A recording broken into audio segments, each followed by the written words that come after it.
భద్రాద్రి కొత్తగూడెం జిల్లా తెలంగాణ రాష్ట్ర ఆవిర్భావ దినోత్సవం సందర్భంగా కొత్తగూడెం ప్రకాశం స్టేడియంలో జాతీయ జెండాను సింగరేణి సంస్థ chairman and managing director Balaram Naik ఆవిష్కరించారు.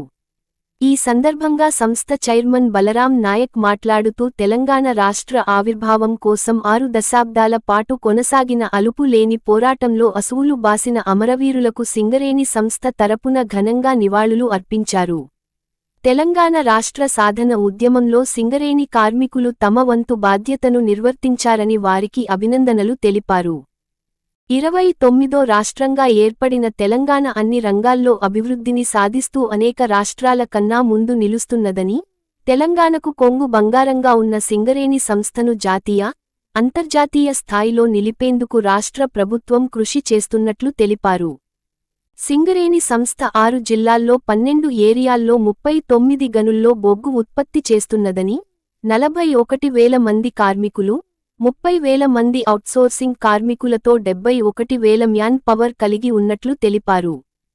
ఏటా 70 మిలియన్ టన్నుల బొగ్గును ఉత్పత్తి చేస్తూ రాష్ట్ర అవసరాలకు వినియోగించుకుంటూ, ఆంధ్రప్రదేశ్, తమిళనాడు, మహారాష్ట్ర, కర్ణాటక రాష్ట్రాలతో 20 పెద్ద విద్యుత్ సంస్థలకు, 2,000 చిన్న తరహా పరిశ్రమలకు బొగ్గును సరఫరా చేస్తున్నట్లు తెలిపారు. 136 సంవత్సరాలుగా బొగ్గును తవ్వుతున్న నేపథ్యంలో బొగ్గు నిల్వలు క్రమంగా తగ్గిపోతున్నాయని, కొత్త బొగ్గు బ్లాక్లను ప్రారంభించాల్సిన ఆవశ్యకత ఉందన్నారు. బొగ్గు నిల్వలు తగ్గిపోతూ, కాస్ట్ ఆఫ్ ప్రొడక్షన్ పెరిగిన పరిస్థితుల్లో అండర్ గ్రౌండ్ మైన్స్ను ఓపెన్ కాస్ట్లుగా అభివృద్ధి చేస్తూ 100 మిలియన్ల టన్నుల బొగ్గు ఉత్పత్తి లక్ష్యంగా కృషి చేస్తున్నట్లు తెలిపారు.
కూడా వచ్చి 2 నెలల్లోపు ఇక్కడ నుంచి బొగ్గు ఉత్పత్తి స్టార్ట్ కాబోతుంది. అలాగే జేకేఓసి ఎల్ఎస్ ఏరియా కూడా ఇంకో ఓసి పూసపల్లి ఓసి ఒక్కోటి ఓసి ప్రారంభించుకోతున్నాము. అలాగే వచ్చే ఆగస్టు సెప్టెంబర్ నాటికి గోరెడ్డి ఓసిని కూడా మనం ప్రారంభించుకోబోతున్నాము. నాతో కూడా మహావీర్ కానీ మిగతా చోట కూడా బొగ్గుని ఉత్పత్తి చేసి 76 మిలియన్ల టన్నుని మనం సాధించే ప్రయత్నంలో ప్రతి ఒక్కరము 1 ఫ్యామిలీ 1 విజన్ 1 మిషన్ గా ముందుకు వెళ్తున్నాము. కాకపోతే సింగరేణి సంస్థ నుంచి కార్మికులకి అధికారులకి కావలసిన అన్ని వసతులు కల్పించడంలో సంక్షేమంలో సింగరేణి సంస్థ ఎంతో ముందుంది. మీకు అందరికీ తెలిసిందే రాష్ట్ర ప్రభుత్వంతో పోలిస్తే కానీ అటు కోరిడేతో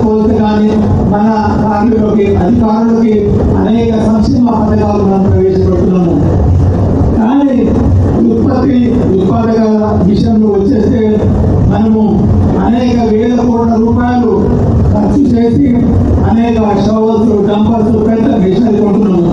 కానీ యూటిలైజేషన్ కి వచ్చే వరకు 60-70% మించడం లేదు. ఈ విషయం మీ అందరికీ తెలిసిందే.